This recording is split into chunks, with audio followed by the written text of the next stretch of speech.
Hello and welcome back to another episode of Review Your Death Clips. My name is Syken. I have played quite a bit of World of Warcraft Hardcore. I have leveled every class to level 60, did all of the content including killing KT on both sides. So let's jump right into it and see what kind of death clips we have today.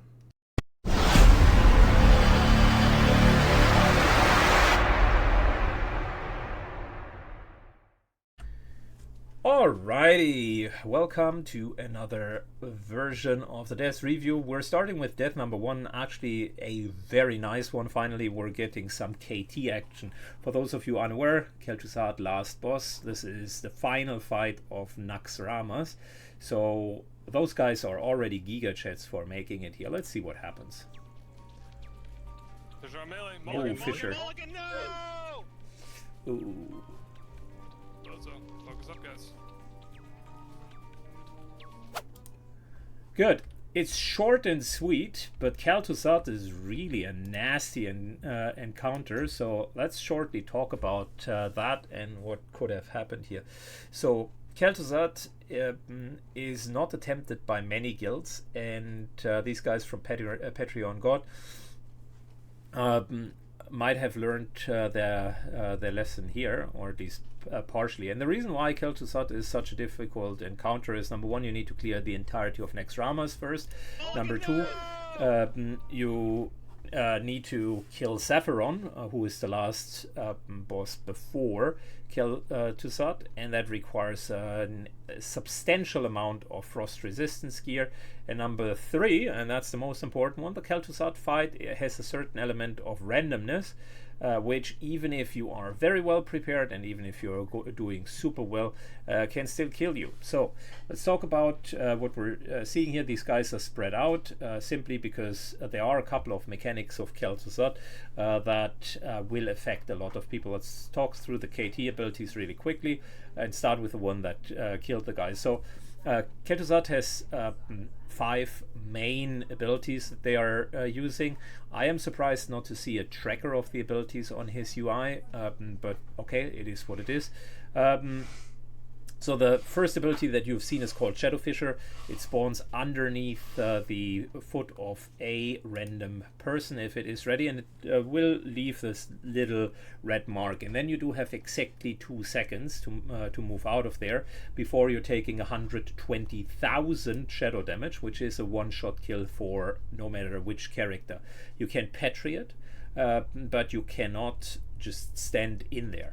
And you might think, you know what, doesn't really bother me. I mean, 2 seconds are plenty of time. I don't need to move that far.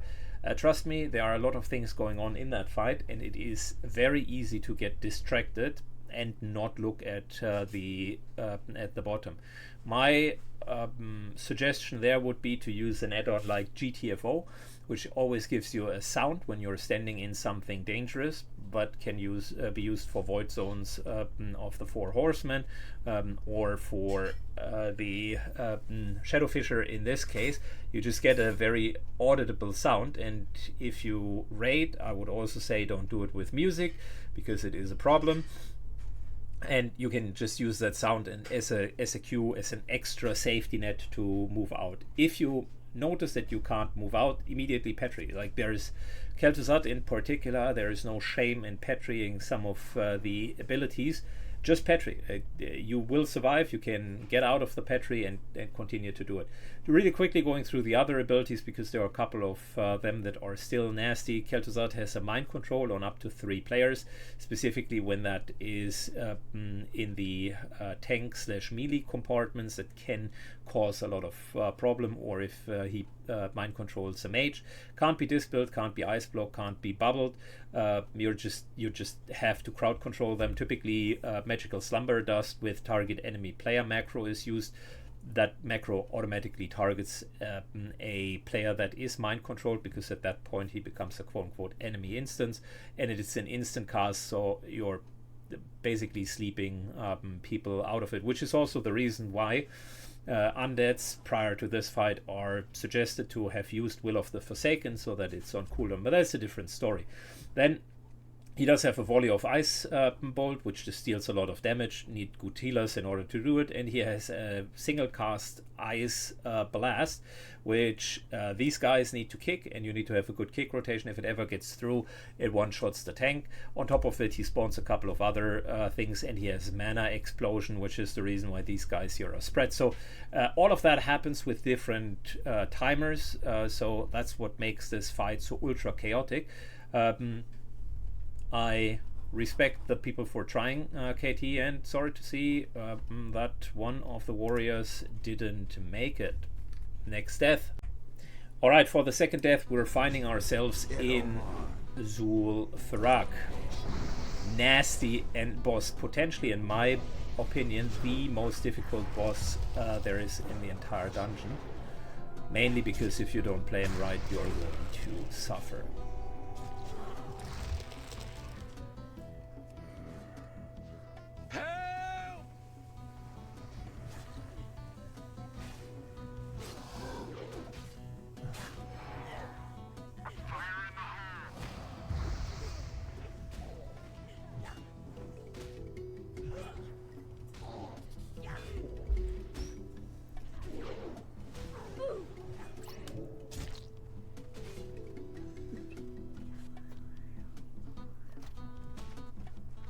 Yeah, this is not going to go well.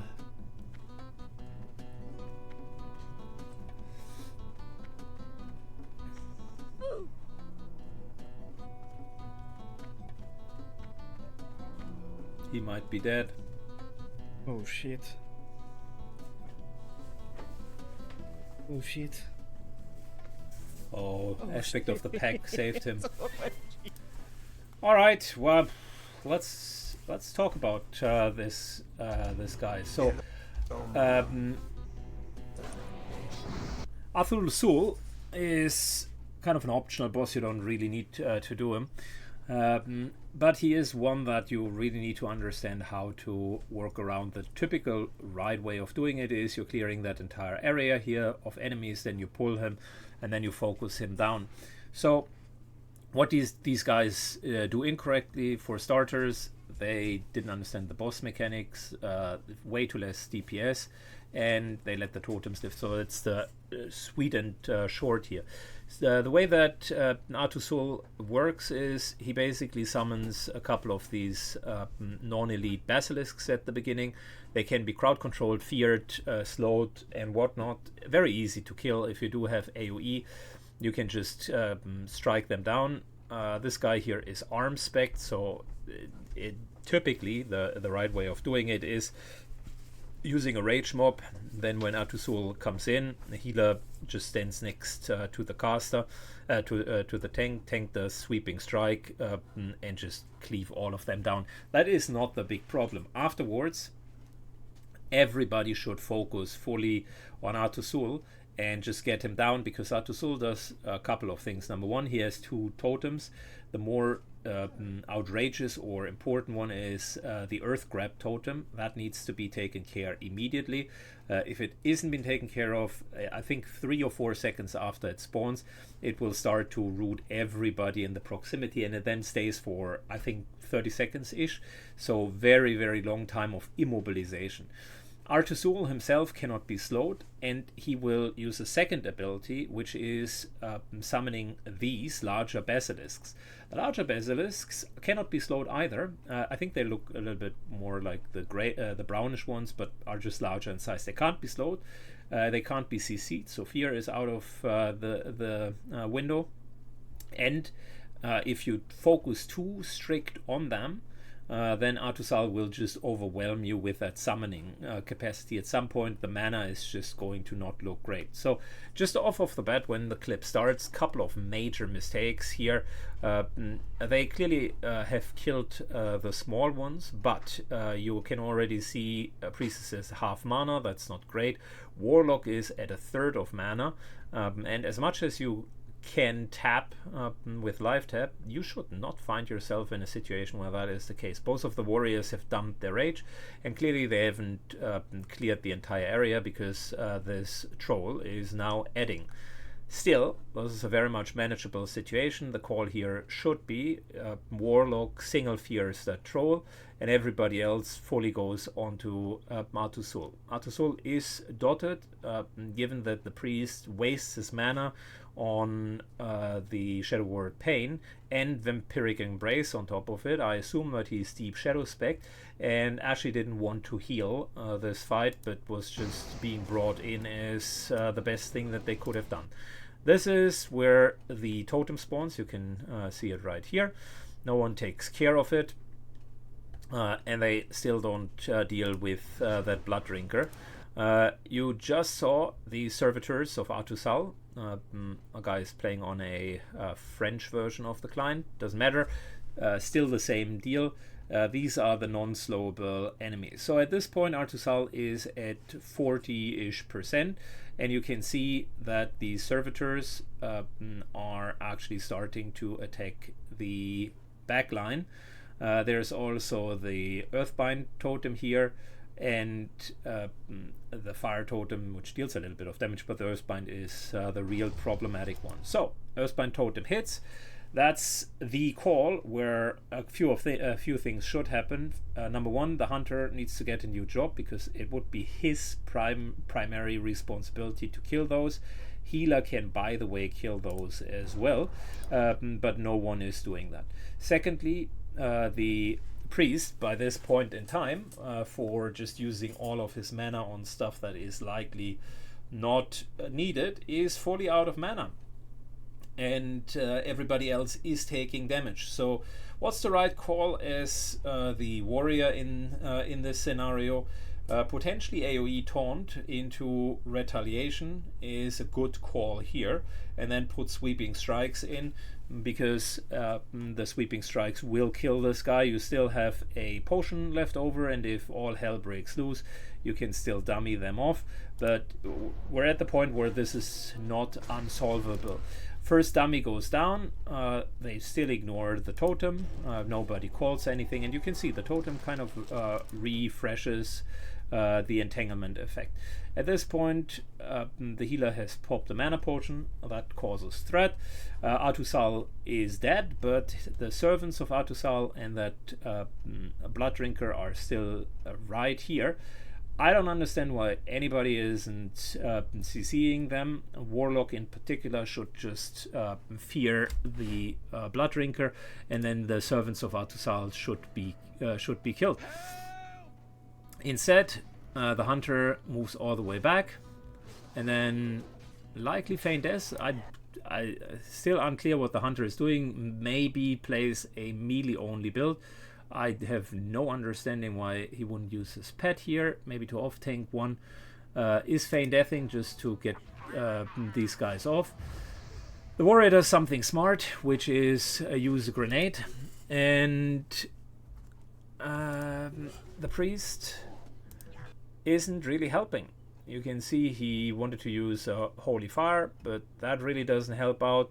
Naxxramas is in a tough spot. Has popped retaliation here? No, has not.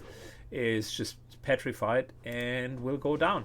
And instead of just staying here and killing the servants and actually finishing it, they're all running out and panicking, which causes even more problem.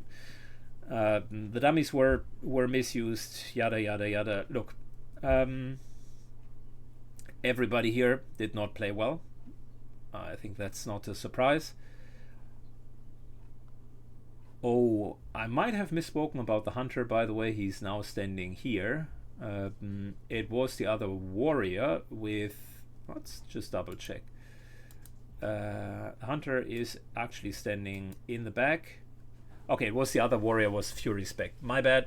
Hunter, you are redeemed. He is just staying out of line of sight. Okay. Well, everybody really played that particularly poorly, and I'm not 100% sure why they wouldn't just finish the encounter. Unfortunately, Naxxramas took aggro and then wasn't really helped by anybody else, and that in itself is also an issue. You could run up this hill and then jump on the little palisades on the other side and that could give you a safe spot. So that would be an out that they had, but other than that, it was really just poor execution. And I have to say that potentially the biggest blame of all of them is with the healer. I haven't seen the entire clip, but that seems like extremely bad mana management. Both the hunter and the healer didn't take care of the totems, and that's really what it boils down to. The old saying, if the tank dies, in this case Naxxramas was the tank-ish, then it is the healer's fault. That holds true. Alright, third death of today, another raid death, another raid encounter, and it is Ragnaros once again. Let's see. Taste the flames of Ragnaros. Okay. How? Okay, well, that's going to be a quicker review. So a couple of things here. Ragnaros, we're looking at the main tank of their guild, who shoots Cullen, who is currently tanking Ragnaros. Rag is almost at execute, so it's already in execution territory. It's almost dead, actually. And let's look at the threat meters. It's interesting. He's relatively low on the threat. Maybe he's actually the off tank. Belly is the tank. Okay, so Belly is the tank. Thruskalln is the off tank. Good. So what is happening here? Wrath of Ragnaros is about to happen. Both the tank and the off tank cannot go out during this time, because the idea is you want always one person in Ragnaros melee.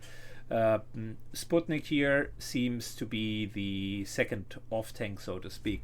Ragnaros's hits are mainly physical and fiery, but his abilities are full fire damage. So there is a huge incentive that you want to wear fire resist gear.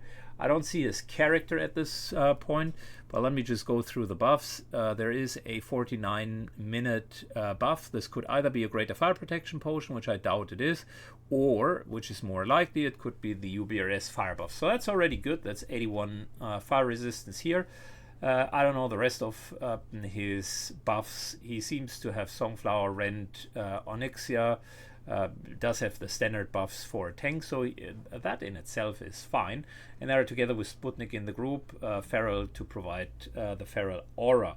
So what is missing though is the Paladin aura. High grade here should provide the fire resistance aura from the Paladin. It sticks with the fire resist buff. I don't see the icon, and there is still space, so it's likely not cut off. I don't know where high grade has positioned himself, but it is the reason why I'm saying all of that is with Ragnaros you really want to get as close to 315 fire resistance if you're tanking or off tanking as possible, because that gives you a 99% chance to basically survive any form of his fiery attacks, and that includes the knockback. So if you are already surviving 99% off, or fully resisting 99% of that, that means there's a very low chance that you're getting pushed back. That also means the melees behind are more safe. So it really makes sense that you are having fire resistance gear for that encounter. You can get by with lower fire resistance, but the way that fire resistance works, it's exponentially valuable, meaning the closer you get to 315, the better it is for you. He has 81 from the UBRS buff, and assuming that the Paladin does his job, another 60 from the Paladin aura, that's 141.